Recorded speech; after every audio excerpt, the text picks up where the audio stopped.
सहाबा पे जब मुसीबत आती थी तो थोड़ा सा घबराते होंगे, लेकिन वो इसको एज अ अपॉर्चुनिटी भी देखते थे कि अब मेरे पास मौका है अल्लाह के करीब होने का, अब मेरे पास मौका है अल्लाह से दुआ करने का। हो गया जो होना था, कैसे हुआ, क्यों हुआ, इसका सोचने का भी कोई खास फायदा नहीं है, अनप्रोडक्टिव थॉट्स है। अब यह है कि मैं कर क्या सकती हूँ, मैंने जिंदगी गुजारनी है, मैंने आगे चलना है। और अगर हम मुसलमान के एस्पेक्ट से सोचें तो देखिए, मैं तो ये सोचूंगा कि भाई मुझे तो जन्नत चाहिए, तो मैं अपनी जिंदगी खराब करके जन्नत को भी क्यों खराब करूँ, ठीक है ना। मैं नाशुक्री वाली जिंदगी गुजार के जन्नत को भी क्यों रिस्क में डालूं। तो देखिए प्रॉब्लम आ चुकी है, लेट्स फेस इट। तो just by facing it let's walk towards the problem and try to solve it. हर चीज को अंडर द रग डाल देना, हर चीज को अंडर द रग डाल देना, तो उससे प्रॉब्लम तो सॉल्व नहीं होने वाली, उससे तो एकदम फिर फटेगा, सब कुछ फटेगा एकदम से। बहुत से नौजवान जो है वो ऐसे गुनाहों का शिकार हैं, तन्हाई के जो गुनाह होते हैं, और वो निकलना भी चाहते हैं लेकिन वो निकल नहीं पा रहे होते, और उनका एक्चुअली बिलीफ बन चुका होता है कि इस गुनाह से मैं कभी नहीं निकल सकता, ये तो मेरी अब हैबिट बन चुकी है, ये तो एडिक्शन।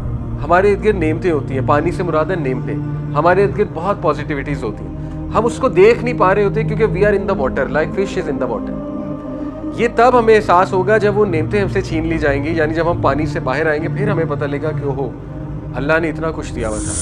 कि रेजिलिएंट लोगों की क्या खसूसियात होती हैं, what is it that they do differently, जिसकी वजह से वो रेजिलिएंट बन जाते हैं। इंशाल्लाह मैं आपको साइकोलॉजी के नॉलेज के मुताबिक जो है वो आपके सामने चीज़ रखता हूँ। पहली क्वालिटी ये कि जो रेजिलिएंट लोग होते हैं they are better able and more skillful at identifying problems को वो आइडेंटिफाई कर लेते हैं कि प्रॉब्लम कहाँ से आ रही है, और प्रॉब्लम को आइडेंटिफाई करके वो सोल्यूशन की तरफ जाते हैं। ठीक है, ये भी एक स्किल है।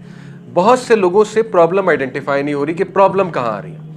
मैं आपको बताता हूँ कि जो माहिर नफ्सियात होता है ना, जो काउंसलिंग वाले लोग होते हैं, उनका काम यही होता है कि जैसे एक कपल है, वो एक मुसीबत से गुजर रहा है, तो वो आइडेंटिफाई कर लेते हैं कि ये प्रॉब्लम का रूट कॉज क्या है, इनके दरमियान जो चपकलिश हो रही है, इनके दरमियान जो मसला पैदा हो रहा है। तो this is what resilient people do, कि वो प्रॉब्लम को आइडेंटिफाई करना जानते हैं। नंबर 2, रेजिलिएंट लोग जो हैं वो एक सिचुएशन को एज अ चैलेंज देखते हैं, नॉट एज अ थ्रेट। यानी मैंने आपको बताया कि सहाबा पे जब मुसीबत आती थी तो थोड़ा सा घबराते होंगे, लेकिन वो इसको एज अ अपॉर्चुनिटी भी देखते थे कि अब मेरे पास मौका है अल्लाह के करीब होने का, अब मेरे पास मौका है अल्लाह से दुआ करने का, अब मेरे पास मौका है वो चीज़ें जो हमने सीखी वो चीज़ें प्रैक्टिकली दिखाने की। तवक्कुल हो गया, उसमें वो दुआएं हो गई जो अल्लाह के नबी सल्लल्लाहु अलैहि वसल्लम ने सिखाई। तो साबित हुआ कि रेजिलिएंट लोग जो है वो एक प्रॉब्लम को थ्रेट नहीं देखते बल्कि चैलेंज देखते हैं और एक अपॉर्चुनिटी देखते हैं। ठीक है, तीसरी चीज़, रेजिलिएंट लोग इस चीज़ को आइडेंटिफाई करते हैं कि वो किस एस्पेक्ट ऑफ द प्रॉब्लम को कंट्रोल कर सकते हैं, ना कि इस चीज़ को कि किस एस्पेक्ट को वो कंट्रोल नहीं कर सकते। देखिए, एक प्रॉब्लम के 2 एस्पेक्ट्स होते हैं, ये मैंने पहले भी बताया। एक एस्पेक्ट होता है जो आप कंट्रोल कर सकते हैं, दूसरा एस्पेक्ट होता है जो आप कंट्रोल नहीं कर सकते। तो रेजिलिएंट लोग सिर्फ उस पर गौर करते हैं कि अब मैं कंट्रोल क्या कर सकता हूँ, लेट्स डू इट। मैं आपको मिसाल देता हूँ। एक किताब है, उस किताब का गालिबन नाम है लिविंग विद रेजिलियंस। वो जिस औरत ने लिखी है किताब, वो न्यूजीलैंड की एक साइकोलॉजिस्ट है, और उसके साथ एक हादसा हुआ। क्रिश्चियन है, गोरी है। उसके साथ एक हादसा ये हुआ कि उसकी 12 साल की बच्ची, एक ही बेटी थी उनकी, वो एक्सीडेंट में मारी गई, उसकी बेटी।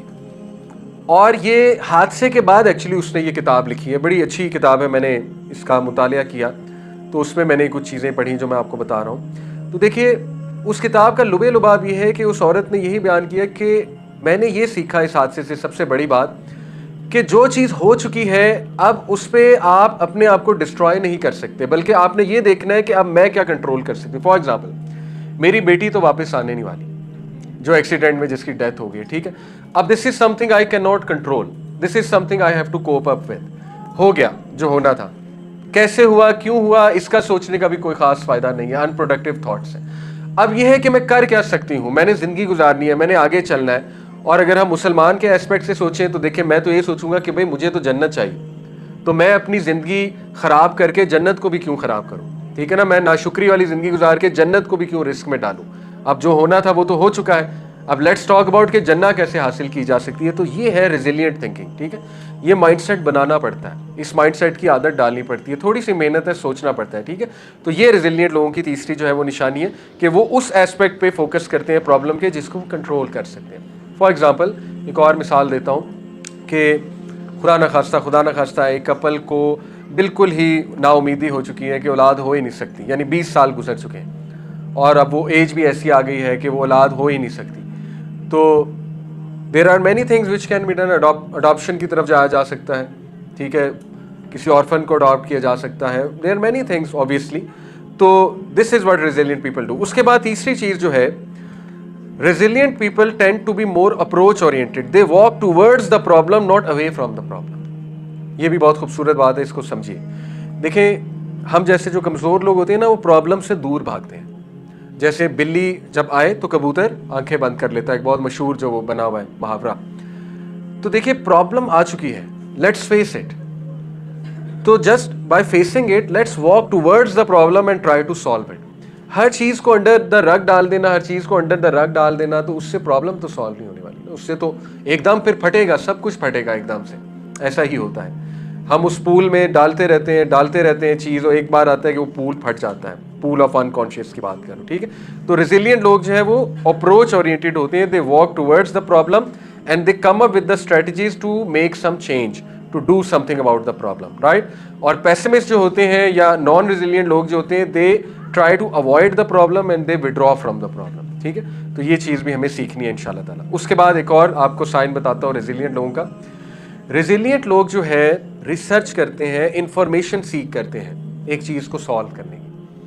और जो इसके मुतजाद लोग होते हैं, वो हिम्मत हार जाते हैं, वो ये फैसला कर लेते हैं कि कुछ भी नहीं हो सकता, ठीक है। तो इंफॉर्मेशन से यहाँ पे ये मुराद है कि उस प्रॉब्लम से, जैसे मैं आपको एक मिसाल देता हूँ बहुत खुल के। बहुत से नौजवान जो है वो ऐसे गुनाहों का शिकार हैं, तन्हाई के जो गुनाह होते हैं, और वो निकलना भी चाहते हैं लेकिन वो निकल नहीं पा रहे होते। और उनका एक्चुअली बिलीफ बन चुका होता है कि इस गुनाह से मैं कभी नहीं निकल सकता, ये तो मेरी अब हैबिट बन चुकी है, ये तो एडिक्शन है, ठीक है। लेकिन जो रेजिलिएंट नौजवान होगा, वो बैठकर सर्च करेगा। आज तो एआई का दौर है, वो एआई से आप सर्च तो करें ना कि मुझे बताओ इस चीज़ से मैंने कैसे निकलना है। आप देखें तो सही कैसे कैसे आंसर्स आते हैं, राइट। और आप अपने प्रॉब्लम को सामने लिखें कि मुझे अर्ज होती है, इस टाइम पे होती है, ऐसे होती है, बहुत कुछ आएगा सामने, बहुत कुछ आएगा, ठीक है। तो जब आप चीज़ सर्च करते हैं, इंफॉर्मेशन सीख करते हैं, तो अल्लाह की मदद भी आती है। देखिए, कुरान में अल्लाह ताला ने साफ कह दिया कि सिवाय उन लोगों के जो तौबा करते हैं और इस्लाह करते हैं। अल्लाह ने सिर्फ ये नहीं कहा सिवाय उन लोगों के जो तौबा करते हैं, यानी किन लोगों की तौबा कबूल होती है, ये बताने का मकसद है। उन लोगों की जो तौबा करते हैं और इस्लाह भी करते हैं। तो दोनों चीज़ें हैं, तौबा के साथ इस्लाह भी है।